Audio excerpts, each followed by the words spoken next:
Recording in progress. Good evening. This is the Public Works Subcommittee being held here at Town Hall Chambers, 61 Echo Lake Road. I'd like to call this meeting to order. Can everybody stand for the Pledge of Allegiance? Pledge allegiance to the flag of the United States of America and to the republic for which it stands, one nation, under God, indivisible, with liberty and justice for all.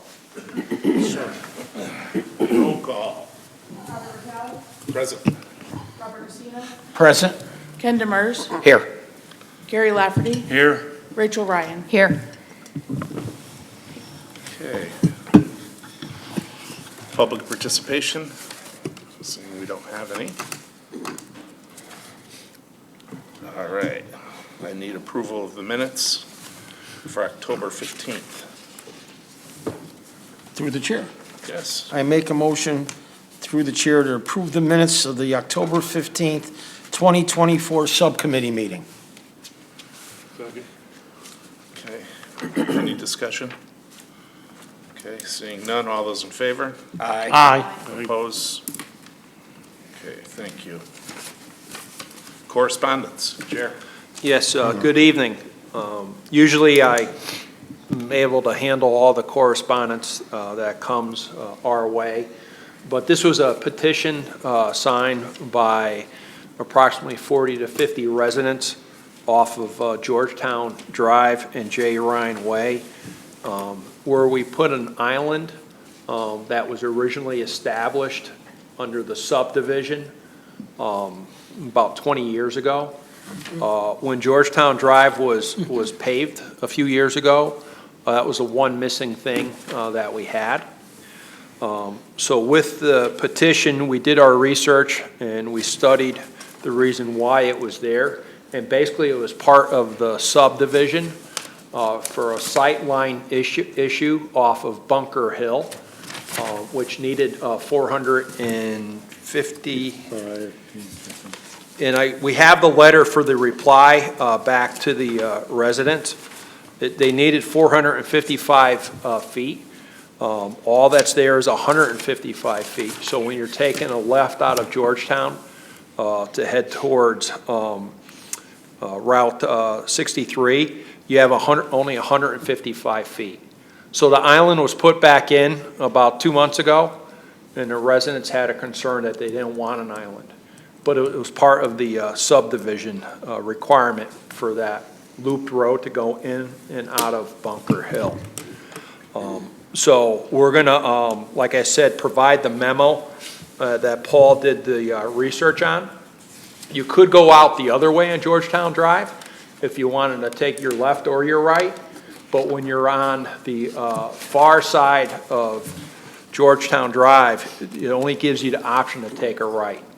If you go into Street View, which they take on Bunker Hill about every 3 years, you could see that island was there. And it was just taken out during the paving, and we finally got it back into place. So through the chair, are they looking for you to take it out? They want us to take the island out, correct. Yeah. But I don't blame them. but for safety concerns and with the sight line concerns, Yes. there's no sight line there for you to take a left. You're right. The posted speed limit is 30 miles an hour, but certainly I think the average running speed, Joe, do we ever take any counts on Bunker Hill? Yes, we have. I believe it was 42 or 41. Right. And our regulations say Bunker Hill's a thoroughfare and it needs a 45 mile an hour design speed, which is the reason for the 455 feet of sight line, of which we only have barely a third of it coming from Waterbury. So it's too, right, yeah. Through the chair, if I may. This question probably would be for Paul. Paul, very good research you've done on this, very self-explanatory. However, when this went out to the residents of Georgetown Drive, just as tonight it occurred to me, I have never now or previously heard of J. Ryan Way. Was that enacted back in 1988, or is that No, something that's the recently? new, That's the new road. subdivision. It has just up- nothing to do with this. Yeah. Well, why do they call it J. Ryan Way? That's the name of the That's new the road. road. Is that the name of the road? Off of Georgetown Drive. It's called yes. J. Ryan Way. May I ask who approved that? I'm just curious. Because it's just like here on Echo Lake Road, M. Dodona, Mike Dodona Boulevard or Way, whatever it may be. I don't think we should get into naming roads, streets, whatever, for people. It's never been done, and now this is J. Ryan Way. Well, there's any number of No, named it's roads. confusing, because I'm wondering how many people that drive for Public Works ever heard of J. Ryan Way? Well, for. I first, never heard of it. Has the road been, Pardon? has it been accepted? No, not yet, but it was approved for planning and zoning and, Who does the approval of that? I'm just curious. Planning and zoning? yeah, I believe it come down to them, yes. Interesting. Through Do we the have chair, any- There's any number of named roads. There's Sorry, Mark guys, I Drive. don't like it. We have a Melissa Michelle Lane. We have all kinds of, Yeah. named. Yeah, Jay Ryan's little, that's, the developer started that up when they were in Thomaston. They have anyway, there's, yeah, that's just, All right, can we get back to what's being done with this? Right now, just a letter is being sent out to, Back to the, we haven't sent it out yet. we haven't sent it out. We okay, just this wanted is to just your bring it to draft the letter Public that's Works. going to go out. It's a draft memo that's going to go out, Okay, back to the residents who signed the petition. okay. Okay. I don't like it either, but since it was approved as part of the subdivision, it's a safety issue if we let them turn left on that limited sightline distance coming out of Georgetown. Through the chair, just a quick question. There's no other, Bunker Hill was completely redone a bunch of years ago. Was that before Georgetown? Yes. Or after Georgetown? That was before Georgetown. Right, That was 87, 88, 89, okay, and Georgetown was made. in the 90s. Georgetown went in there 89, 90. I believe it was 90, yes. I worked there. So their chance of correcting it is, can't correct it now. The only way to correct it would be to lift Bunker Hill, that little dip that's in there, Yeah, and then you bury 2 houses. yeah. Yeah, there's no, This goes back to fill the level and everything in the city water. That reminds me, that's the area that gentleman got hit when he was not walking on Yeah. the sidewalk. Right. Same reason. And he was killed, right? Yeah, he was killed. yeah. You can't see him when you're in that dip coming around the corner. So basically, the neighbors, or the residents, when they come out of there, if they see a clear to go left, they go left. Yeah, They still will take it, but if they get hit, it's their liability, not the town. right. Okay. All right, old business. So for pavement management, I'm going to have, yes. So just quickly through the chair, do you need us for anything on this letter, Chair? I don't think so. I just think since it was a petition, it kind of rose to this level to bring to the Public Works Subcommittee. So you I don't will be think sending this out? What's that? You will send this? Yes, we are going to send it out. Okay. Each individual owner, Okay. yeah. And each individual petitioner, I mean, yeah. Okay, ladies and gentlemen, as far as our paving program, chip seal is complete, fog seal is complete, crack seal is now complete.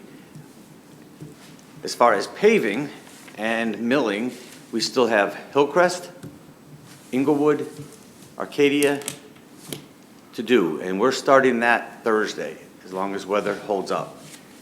There's a couple stop bars and some center lines to still put down. Still planning on do that before the end of the year. Any other questions at this point on the pavement management? Also, Evelyn, Barber, and Davis Street Extension was completed last week. Last week, yes. Yep. Yeah, no, I don't have any questions. No. Anybody else? Go ahead. No, I mean, with the paving plants are open till December 1st? At the moment, I don't have an exact date, but I believe they are. Okay. We haven't gotten an official close date yet. But as long as it stays pretty much the way it is, they're gonna stay open as long as they can. Yeah, okay. Rachel? Through the chair. So do you have an estimated time when you think it'll be finished? And what happens if it doesn't finish? It'll have to wait till the No. spring? They're gonna get it done. They will. Right now, his schedule is to mill. He should get these roads milled between Thursday and Friday, and following week, he should be back paving. Okay.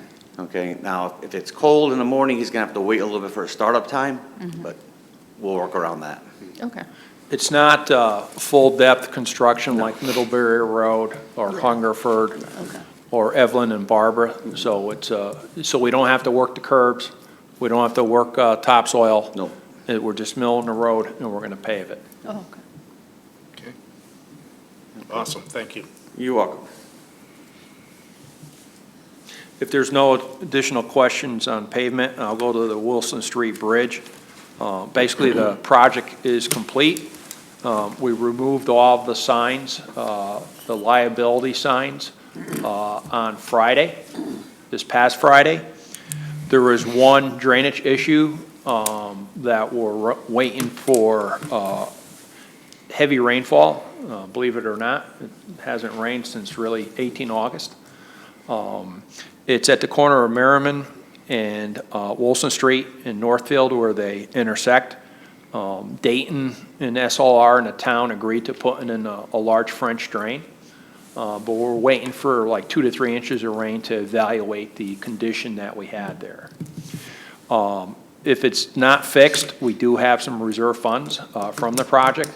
We'll have to take up a portion of the sidewalk and tie it into the new catch basin right on Merriman Way. But with our great designer SLR and our great contractor Dayton, like I said, we just need to wait for a large rain event to try to reestablish the condition that happened on 18 August, which was a 100-year storm. Moving on to Guernsey Town, it's complete. I understand the striping is down on the road. They did have to uncover one manhole. They did that on Saturday, so that is raised to grade. So that project is substantially completed also. We are 3% over the budget, which is about $150,000 out of the $4 million.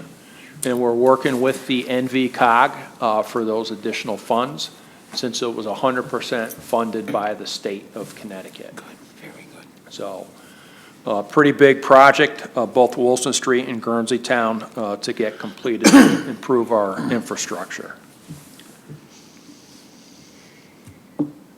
Through the chair there for a minute.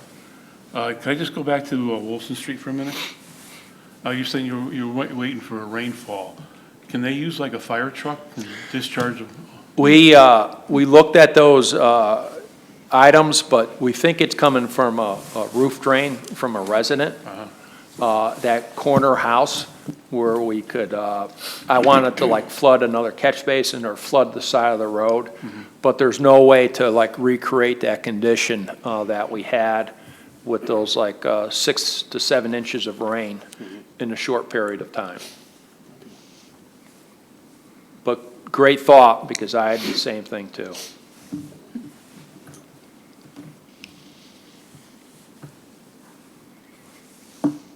Okay, moving on to Main Street.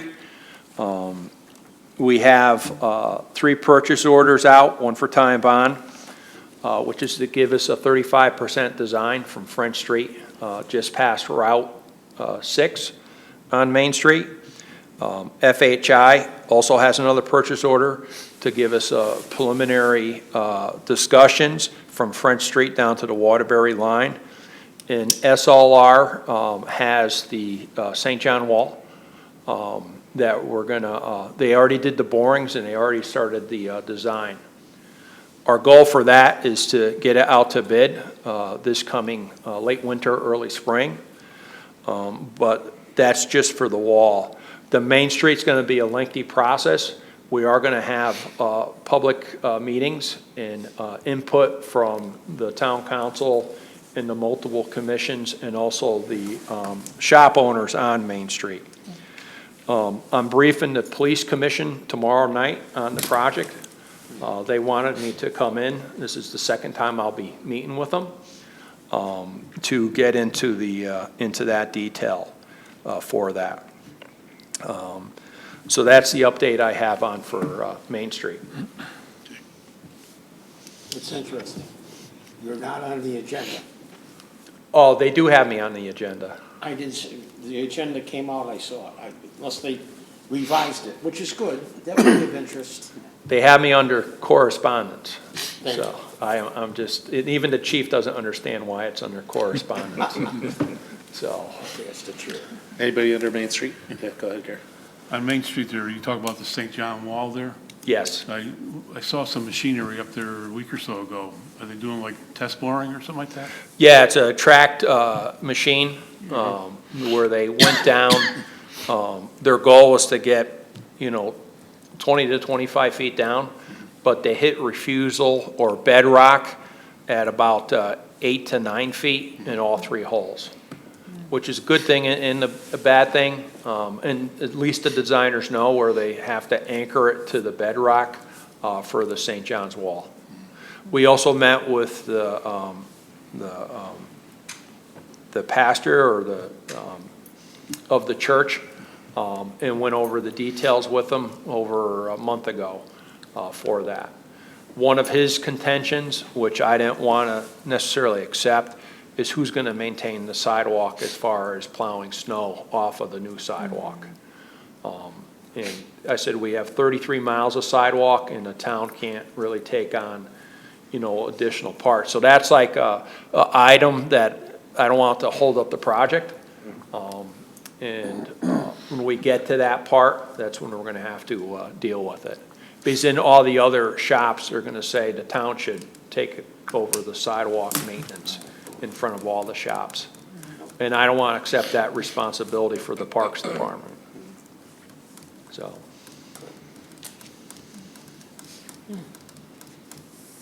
Anything else on Main Street?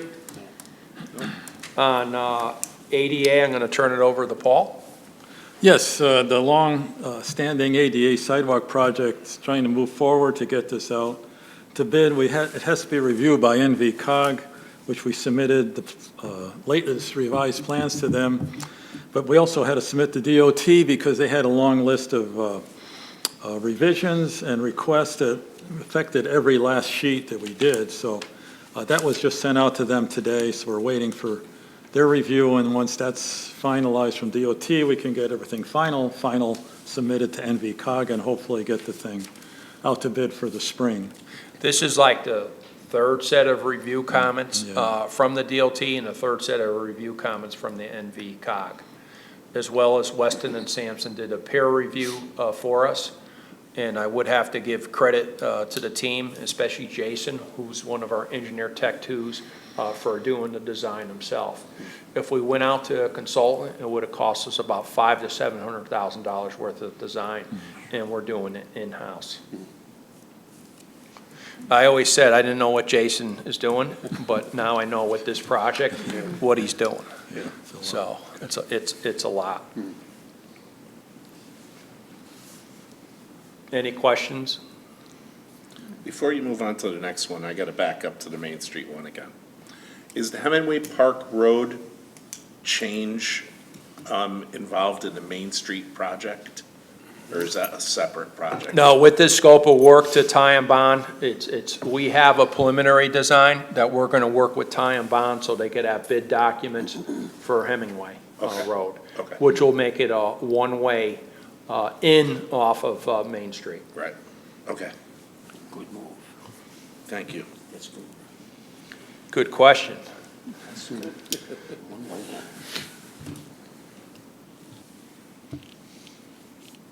Okay, the next one is, we're going to hear about 18 August for a long time. We submitted for public assistance formally. I did it this past Sunday for approximately just shy of $1 million worth of project work for the town. And basically, it is sedimentation that came into a lot of our detention basins, into the Steel Brook, and also damage to the golf course and also to Fern Hill, because we had damage, but there was additional damage that we're dealing with, change orders, because we opened up bids before the 18 August storm. So we're leaning a lot on the federal government and FEMA. We got a thank you from Demas because Litchfield County wasn't over the threshold. And it was the three towns, Woodbury, Roxbury, and Watertown, that was able to get all of Litchfield County over the threshold. The threshold is $850,000 for Litchfield County.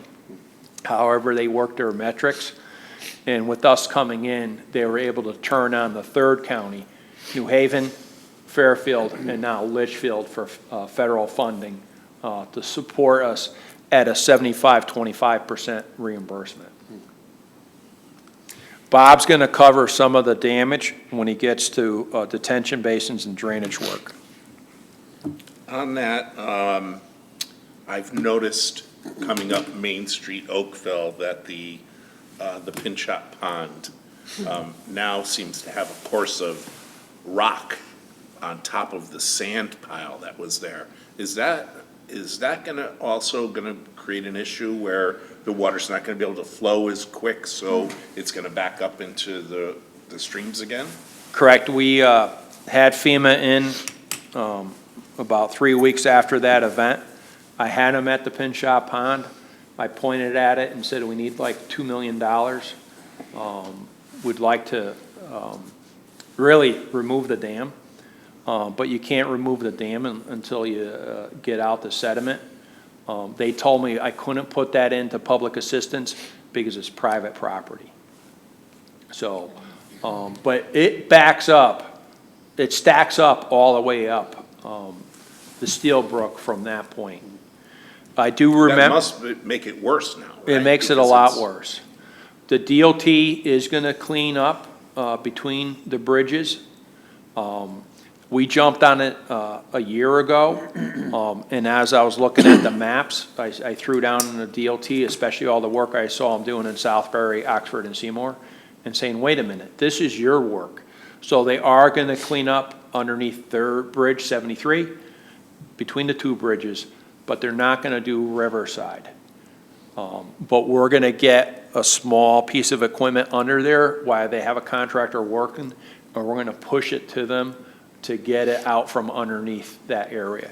We thought when we cleaned that, we would be good for 5 to 10 years, but it was 1 year, it was filled back up again. Yeah. I think it's the dam on the night of when the state trooper was killed in Woodbury.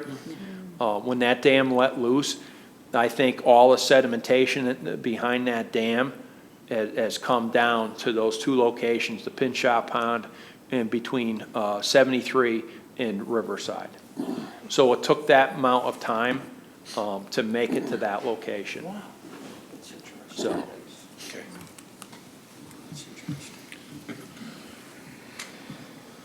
When you go underneath the bridge there to remove all the debris and all that, are you only allowed to go down so far, so deep at all? Or can you go deeper than what you did the last time? Usually, what we'll find is the base material, larger rocks and debris to hold that channel in. So we'll find the sediment, we'll find, like in the Pinchot Pond, you have the cobblestone, something bigger than 2 to 3 times the size of riprap. So they know when they hit it, and we can't go that deep because you have the footings for the wall on either side. Rachel, did you have something? No, thank you.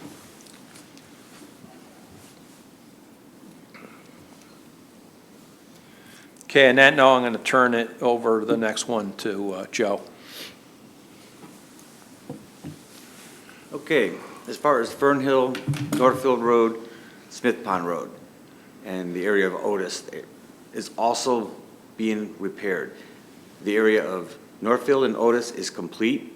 As we move down Northfield in front of the pump station, that is complete.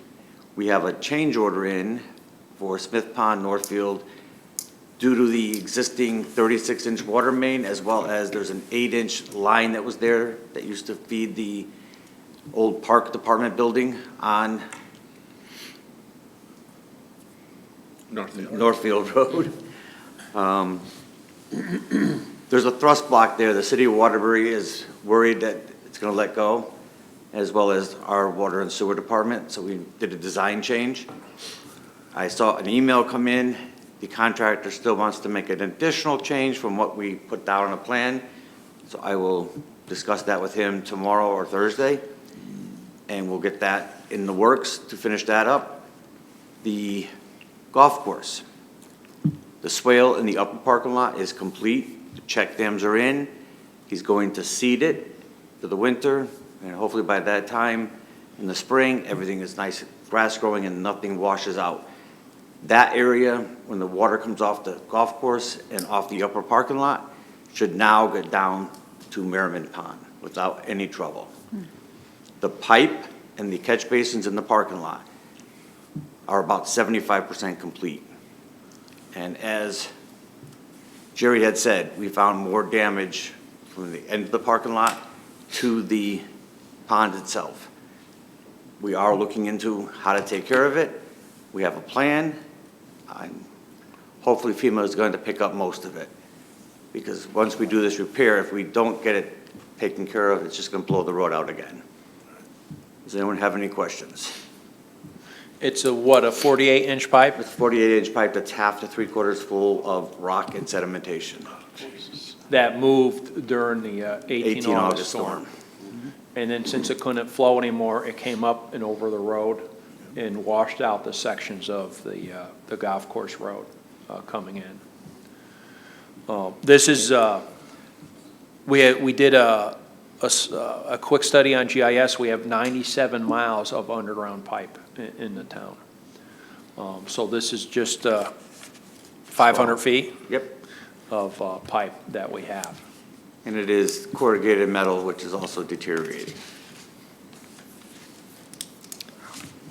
Through the chair. So where is the money again coming from this? I know you mentioned FEMA, you mentioned a $1 million project Okay. fund. So the funding that we did for Fernhill Northfield was from our paving and drainage account from bonding. The funding for the golf course came from some of the ARPA funds Right. that we had. Okay, But my goal is to get that funding reimbursed. Reimbursed, Up okay. to 75% from the federal government. okay.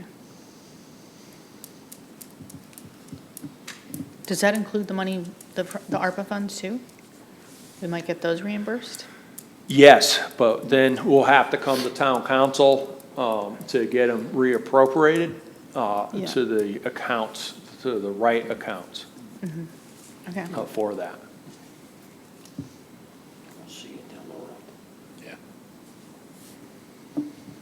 Just one more question. Like you said, there's 500 feet of pipe going through Crestbrook? That's corrugated? That's corrugated metal, yes. Yeah, and what's the condition of the pipe? It's failing. It's failing. That's why we have a plan in place, but we Yep. have to wait until we get approval. We'll work on it at that point. And what I learned from the FEMA process, they had a briefing last week. If it's like above 1.1 million, it's 2 to 3 years to get the funding. If it's under 1.1 million, they said right on there that they'll cut you the check without too many questions. So, because it's a smaller project, here's your money, on to the next town. Where somebody like Southbury is not gonna receive their funding for years, for their 75% reimbursement.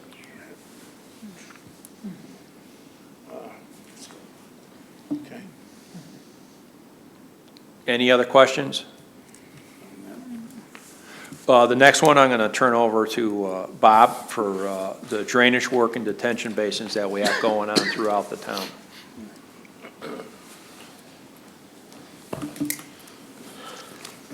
Hello, everybody. So as you know, we rented a piece of equipment, a 60-foot reach excavator, to dredge out the retention ponds around town and some storm cleanup. As Jerry mentioned, two of the locations that were hardest hit and that we will clean up because of the storm of August 18th, or 18 August, as Jerry says, is the Watertown Golf Course. Sustained some overflow from the construction project during that storm, and so we will be taking some material out of the pond behind the maintenance garage, if you can picture that. It's near the corner of Guernsey Town and West Road. The other location, as they were talking about, was the outlet for the pipe that they discussed into Crestbrook Pond, where a lot of that material ended up. So we have 15 potential locations in all, and we have the machine for a month. We've already had it for a week and a day, and we are currently working at the intersection of Hamilton Avenue and Artillery Road, if you guys can picture that intersection there. It's where the four-way stop is, and it's kind of in a hole, really, and it gets a lot of runoff.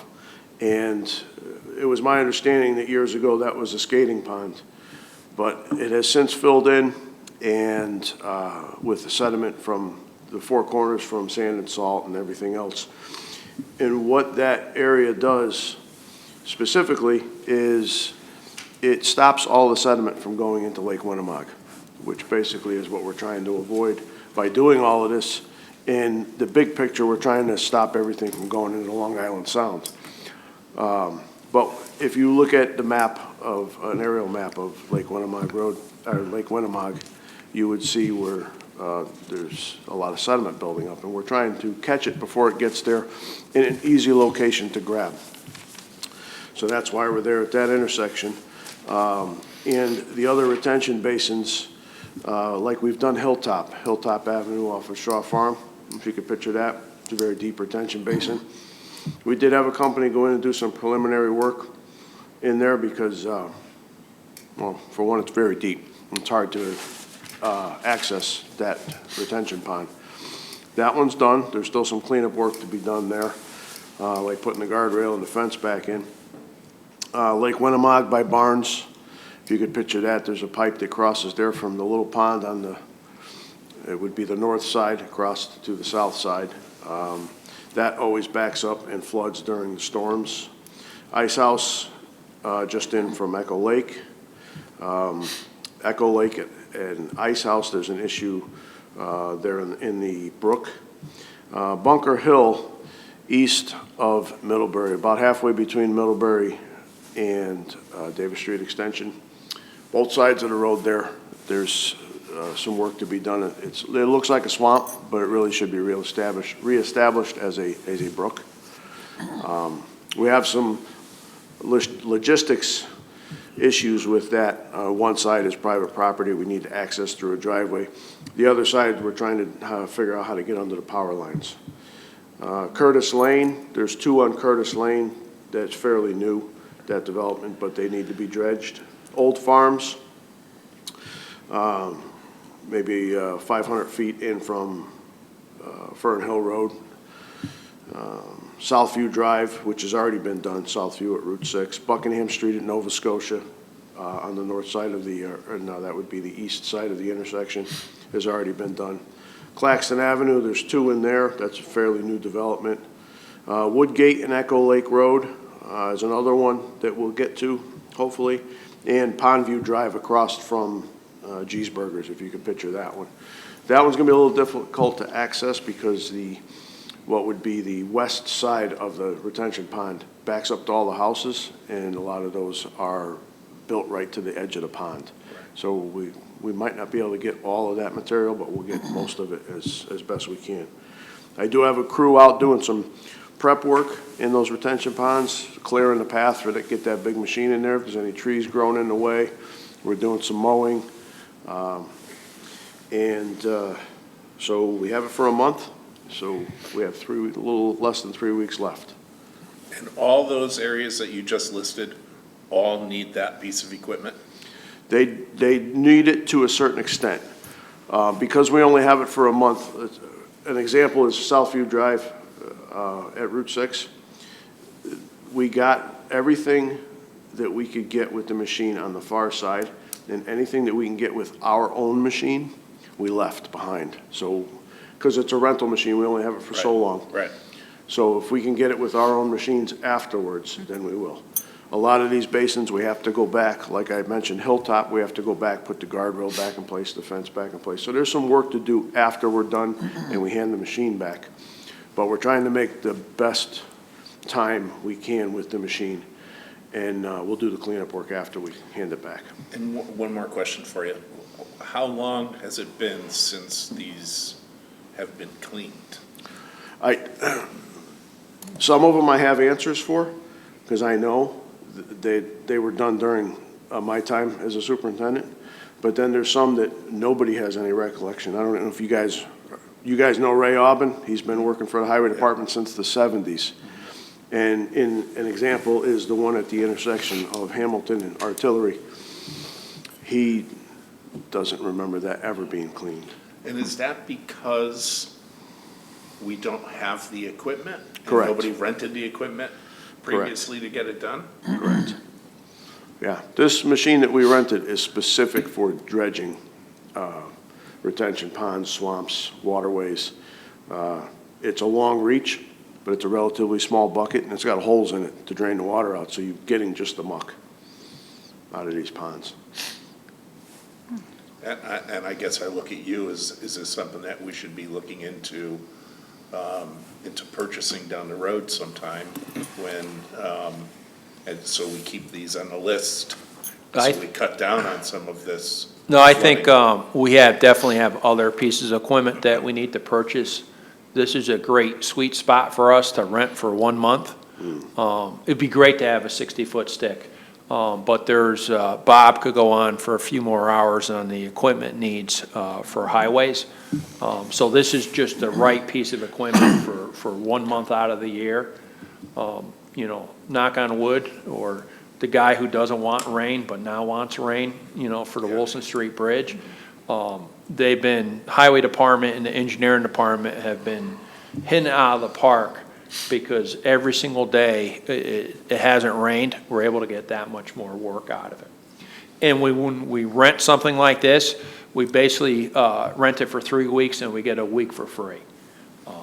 You know, when you rent it for a month. Right. So We have been doing a little bit longer days with that crew with the 60-foot stick. So we want to put as many hours on it as we can and to keep it to work. Yeah, once we get all of the retention ponds back in shape, we should be able to maintain them, like using the skid steer that we got approved for in this previous year's budget, Right. that we're waiting for delivery of. We can get in there and we can mow these retention ponds and maintain them properly.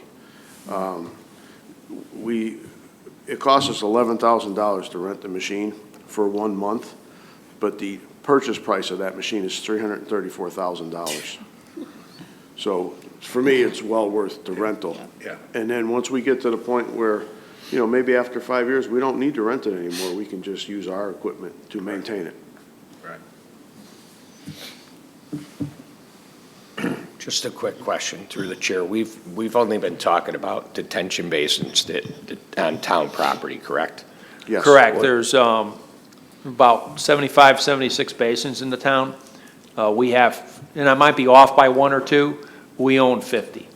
Right. And I know at one point we were working on trying to get the people that own the other ones, the commercial. Correct, and we're waiting to engage with the new inland wetlands employee. I know they have interviews coming up, so I can engage them, because they're the ones that do the enforcement.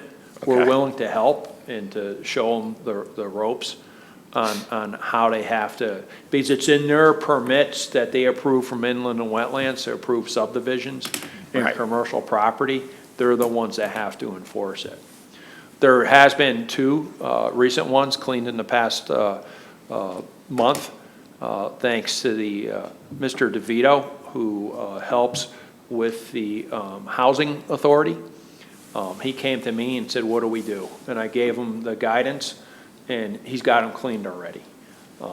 So it was nice to see that. And all of them help out the Steel Brook, the Turkey Brook, and all the other streams and water courses that we have in the town to help remove sediment, but also reduce, I don't want to say eliminate the flooding, but reduce the flooding that we have in the town. Because there's no storage in the basins when they're filled with sediment. They just tip immediately and help increase the amount of flooding in town. So we're waiting for a new employee so that we could enforce something that we've been talking about for like 2 years. I've worked with the last employee Yeah. for over a year, and it's something that they have to work on themselves. We're there to help, but we have no enforcement powers. Right, because we're gonna have all ours nice and clean, and they're not gonna do anything with theirs. So like the one on Northwest Drive, is that private or is that, The right at the Northwest beginning, Drive? the little small one up on the left? yeah, Yeah, no, that's ours. that's yours? Yep. Okay. I'm talking like Stop and Shop, Okay, you okay. know, that Right. type of Yeah, UPS, UPS. the commercial part of the town. I know it's hard to enforce when it hasn't been enforced in 30 years. I mean, you can't go Correct. knock on the door and say, you got 8-inch trees growing out of your detention pond, you know, take them out. But And we're- somebody's got to take the bull by the horn. I am, and I will, and I have been with the other departments in the town. Yeah. Because you're right, we just can't clean ours. They all have to be cleaned. Yeah, And we're still probably a good 2 to 3 years away from cleaning all 50. But we're probably going to come close to being about 50% complete with ours. do you think the condition of the ones that we don't own are causing any havoc on our systems at all? Yes. Yeah. You know, and a lot of times when you have the property, to find out just who owns the property, because UPS might not own the property. It might be, I'm just using that as an Right, example. right. It's all these different companies that own the property to finally get to the right one to clean them. Yeah. Thanks, Jer. Is there somebody who could develop a letter to send to these? We did, They did. Oh, and the letters have been sent, so we developed the letters. and they were sent certified and everything? Yes, yes. Under the signature is either inland and wetlands or planning and zoning, one of the two. Okay. Gary, you had something? No, the only question I had is, you answered it already. I think I wanted to see where we stood after whatever basins we get done this year. You know, I don't know if we had like, you know, 20% more. Percentage-wise? So we're halfway done, you're saying now? Yeah, we're gonna update that this winter, yeah. once we get completed with highways. Yeah. But at a quick look, it was over 50% of the basins. Good. And we're prepared to help with the commercial developers like we did with Mr. DeVito.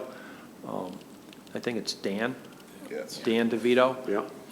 And it was a great 15, 20-minute conversation, and he jumped right on it. Once he knew, because he was impacting the other subdivision behind him.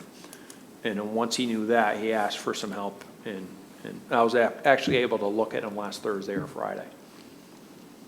We develop maps, we develop plans to show them where they're at. And we even have a numbering system in the lettering system.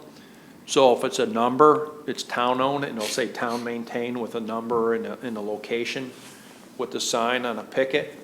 And then we also kind of want to put them, I probably don't have the authority, but with a letter with that's private basin to put out in front of the private basin.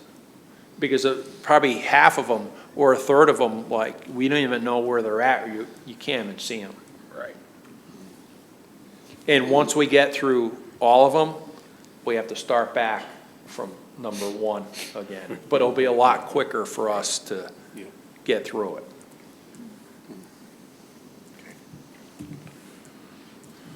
Anybody else have any further questions? No. Thank you. Thank you. All right, close under old business, new business, none? None. Okay. Transfers and appropriations.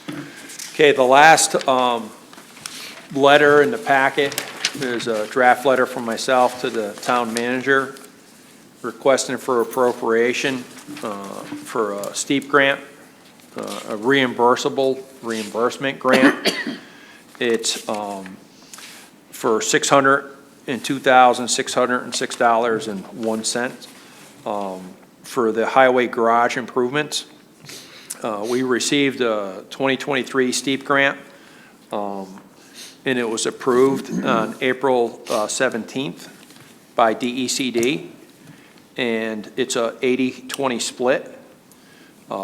And we'll receive $500,000 back from the state government, but we have to pay the bills first in order to get the reimbursement back into the town. And the town council supported the application and authorized it with the resolution on August 21st to support the grant. And that's the goals of the grant: new roof, new windows, fire alarm, et cetera, for that. So I think we need, this is the one where we probably need a vote on to bring it to town council, either at the next town council meeting or the one after that. So, but this was already approved, right? No, it was approved just for the application, not for the, it was approved for us to apply To for the submit steep for- grant. Okay. And now That's that- one of the conditions in order to go after the grant.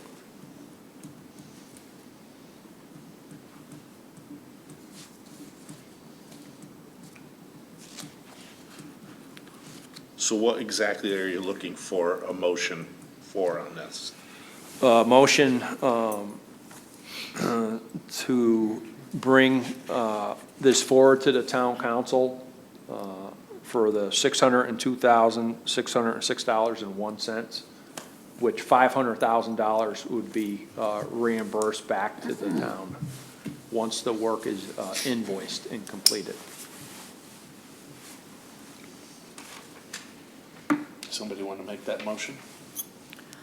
I'll make a motion to send this draft letter to the town council requesting a allocation of $602,506.00 from the general fund to support the highway garage improvement project, of which $500,000 will be reimbursable. Second. Okay. All those in favor? Aye. Aye. Opposed? Okay, it was unanimous. Okay, motion to adjourn. Second. All those in favor? Aye. Okay, thank you, everyone.